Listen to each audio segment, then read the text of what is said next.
Charting Toward Intimacy covers mature topics. Listener discretion is advised. I want to like sex. I want to enjoy it. I want to feel that pleasure, but I just don't. How? How do I get to that next point where sex is actually enjoyable and pleasurable and something that my husband and I share? And like, how do I actually even reach orgasm?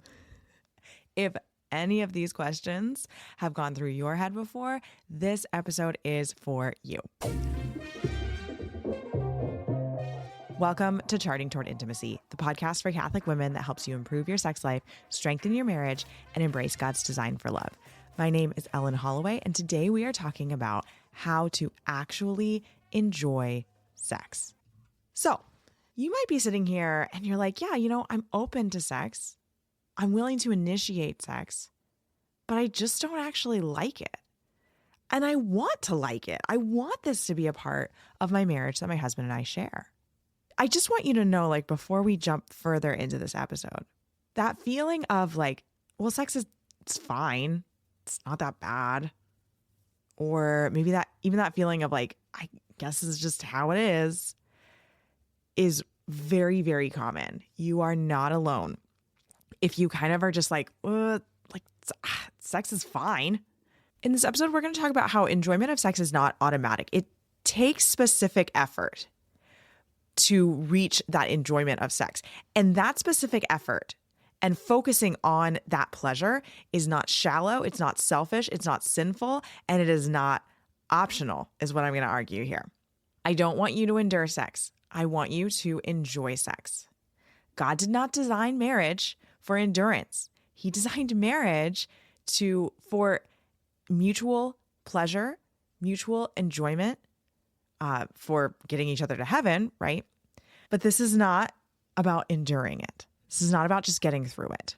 So one of the biggest problems that we have with learning to enjoy sex is there's like this automatic barrier that pops in our head as soon as we're like, oh yeah, I want to receive an orgasm. I want to receive sexual pleasure. I want to enjoy this more. All of a sudden our brain is like, ooh, is it okay if I want more? Shouldn't I just be like happy with what I have? We get this like Catholic guilt thing of it being like selfish to experience pleasure and all of that kind of stuff. Look, we need to like get that out of our thought process. The Catechism says that sexuality is a source of joy and pleasure. Pleasure is part of the design. It is not selfish. It's not sinful if we are seeking out that sexual pleasure. Now, the spot where we do need to like just recognize is that if we are seeking pleasure in sex for pleasure's sake and negating the fact that sex is a mutual gift of self and a mutual gift of love, and we are simply having sex as a means to an end of sexual pleasure, that is using our spouse. So sex is not the means to an end for sexual pleasure. Sex is a mutual gift of self, and it is an amazing mutual gift of self. It's a form of communication. It is the act of marriage. It's the act in which God's grace most efficaciously is poured into marriages. It is the matter of the sacrament of marriage. It's a lot of things, right? And when we are seeking pleasure, we simply need to make sure, right, that we're not seeking pleasure for we're not having sex only to have sexual pleasure. And I can almost guarantee you that that is not what you are doing. Okay? So like we can get pretty scrupulous about this. And I can almost guarantee you, I mean, obviously I'm not speaking to you right now about your mindset, but you're not having sex just for pleasure. You are looking to improve sex and actually enjoy it. And you're having sex because you know that it is a wonderful mutual gift of self. It is an opportunity to love your spouse. It's an opportunity to grow closer to your spouse. Like, you're having sex for a lot of reasons. And I want also one of those reasons to be because you enjoy it. And it's okay for that to be a reason that you're having sex. Okay, now that I've beat that dead horse, let's keep going. All right. So why do so many women not enjoy sex? I have a couple of major reasons that I see in the work that I do. So first off, when sex feels rushed or like goal oriented, we have to get to intercourse, pleasure almost immediately just like goes away. And this happens a lot when we are like very wrapped up in quote, doing it right? And we're like, oh my gosh, okay, have to get to orgasm, have to have husband's ejaculation inside of me, or else we're like outside of the moral bounds of sex. Like when we are so focused on following the moral rules, and I'm not saying that we shouldn't follow the moral rules. Those are very, very important. But when we get so wrapped up in it, sex becomes extremely goal-oriented. And typically, we end up rushing through it. So give yourself time. Don't rush through sex. And then also recognize that like the entire act of sex is sex, foreplay, intercourse, optional afterplay.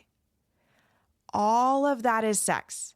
It is not intercourse that is like, like the one thing, right? Yes, we need to have intercourse in order for it to be a morally licit act. Yes, the husband's ejaculation needs to happen during intercourse to make it a morally licit act. That is not the goal, though. And I hope you're seeing the difference and nuance there. The next one is your body isn't actually ready. So we're moving on to intercourse before your body is ready. We need arousal. We need lubrication. We need to be relaxed. When we skip these things, or if during sex those things are assumed, we've got big problems. And we're not typically going to enjoy sex. We're not going to enjoy intercourse, the intercourse part of sex, if like we're rushed through that phase. So one of the things that I really like to recommend, ladies, is that you are actually the one who you're the transitioner. You're the one who signals that it's time to transition into intercourse. Because you're the one who can recognize the arousal level in your body. Intercourse is not going to be pleasurable if you are not aroused enough. And we've talked a lot in other episodes about what we need for arousal here. But really, it's just that like your body needs to actually be ready. Your vaginal canal needs to lengthen and your vaginal opening needs to widen. And if those things don't happen through adequate arousal, then you're not going to be ready for intercourse. And intercourse might even be painful, which brings me into my next point. If you are experiencing any pain, discomfort, or tension, sex is not going to be pleasurable. So, if you're experiencing pain, you got to stop. You got to and we need to go back to foreplay. We need to make sure you're fully aroused. Or maybe we need to actually look into that deeper. We need to look into pelvic floor therapy. We need to listen to some of the episodes that I have on painful sex, where I talk into those things. Here's the key. Even mild discomfort during sex, particularly intercourse, even mild discomfort teaches your body to brace. If your body is braced, it is not open. In order to receive sexual pleasure, your body needs to be open. You need to be open to receive physically and like emotionally, mentally. You need to be open.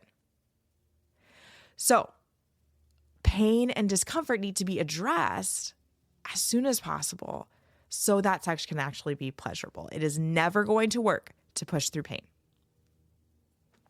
Another category, and this one's a big one for us ladies, that makes sex, like why we don't enjoy sex, is mental distraction. That ongoing to-do list, managing our thoughts, our negative thoughts. And also just like oh my gosh, I need to make sure that I get a little laundry started because the uniforms for school aren't clean for tomorrow. Those kinds of things. So we need to learn to manage our mind, manage the thoughts that we're having, and also learn how to stay present in the moment so that we can actually enjoy sex. Because you're not going to enjoy sex if you have this running to-do list and you're like stressing yourself out with all of the things that you could be doing instead of having sex. You're only going to enjoy sex if you're able to be present in the moment. That is how we receive an orgasm. And the last one I want to talk about, why many women don't enjoy sex, is emotional disconnection. So if sex feels disconnected from the rest of your relationship, there's very little opportunity to really enjoy it. Like if sex just kind of feels like something that you do, something that you check the box off on, and it's not something that's like a part of your relationship and that grows from your relationship, then it's going to be very hard to actually enjoy sex. Because again, I said earlier, in order to receive an orgasm, we need to be open, physically open, right? That's what foreplay really allows us to do. But we also need to be emotionally, mentally, and spiritually open to receiving that. And if our marriage, it doesn't have deep emotional connection, and then we're just like jumping into sex, we're not going to have that openness that we need. We're not going to have that comfortability. Sex is an extremely vulnerable act. And in order to enjoy sex and receive the pleasures of sex, we need to be willing to be vulnerable. And in order to be willing to be vulnerable, we need to have deep emotional connection with the person that we're trying to be vulnerable with. And so this is where those ideas of like sex starts outside of the bedroom come from. It's because we need to have a deep emotional connection with our spouse so that sex is amazing, so that we can enjoy sex. But that enjoyment of sex comes after the deep emotional connection. It doesn't go the other way around. Like enjoyment of sex does not lead to deep emotional satisfaction.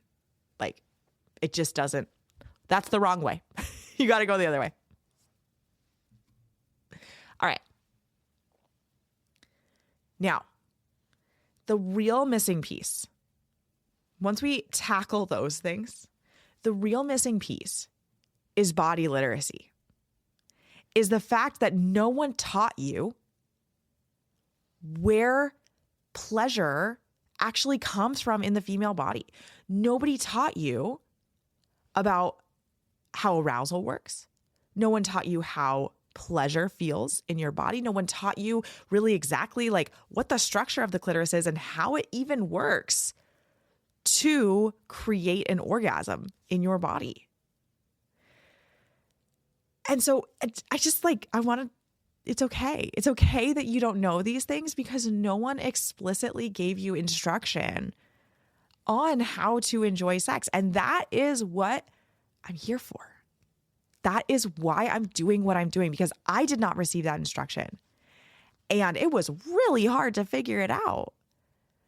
And I promise you, you do not want to go searching in secular resources for answers here. And a lot of times you don't even want to go searching in the Christian resources for them, because honestly, sometimes they're worse than the secular material when it comes to sifting through what is true. I do what I do because there are not resources to explicitly instruct Catholic women on pleasure with sex. And I am like so fired up for my brand new program that is actually going to be launching next week. So in 1 week, if you're listening to this in real time, January 19th, 2026, brand new program. It's going to include coaching, but it's going to teach you how to actually enjoy sex. We are going to walk through together. Coaching is included in this program. And we're going to learn how to actually enjoy sex. All of these different factors. So keep an eye out. Get on our email list if you are not on our email list. That is the best way to find out about the program. There will also be, info next week in next week's episode. But it's so baffling to me how quiet the church has been on this incredible aspect of married life. Sex is, I said earlier in the episode, sex is the matter of the sacrament of matrimony. Every sacrament has a matter. And sex is that matter. The relationship is that matter. And so I want you to give yourself permission to enjoy sex. Recognize that this is a good part of sex. This is part of the act. Catechism 2362. Sexuality is a source of joy and pleasure. Sexuality is a source of joy and pleasure. Just put that on repeat in your mind to help you recognize that it is good to seek this out. It is good to seek out pleasure. So what I want you to do this week, and maybe listen to the episode if you need to again, but I want you to notice and write down one thing that is blocking your enjoyment of sex. Just one thing. I'm sure you could create a laundry list, but I want you to what's the one thing that's seems like the biggest, right? Maybe it's your mind and the to-do list that's going through your head, right? Maybe it's the fact that you and your husband are not spending enough time in foreplay. Maybe it's the fact that you're feeling like you're very disconnected in sex and you need that emotional connection more. Write down one thing that is the biggest right now when it comes to kind of not enjoying sex. And I want you to pray with that this week. And I want you to ask God, what does he want you to learn? And what does he want to teach you from that? And I know this can feel a little uncomfortable. It feels so uncomfortable to pray about our sex life. But it's so good too, right? Because I mentioned sex is the way in which God is able to most efficaciously pour his grace into marriage. Wow. That's really, really cool. All right. Have a great week, and I'll see you next week. Thanks so much for listening. If you have ever gotten any value from this podcast, could you do me a favor really quick? Go into the podcast app that you are listening in, and if it gives you an option to rate and review, please rate and review this podcast. It helps us so much in reaching new listeners and spreading the word about this podcast. Thanks so much for listening.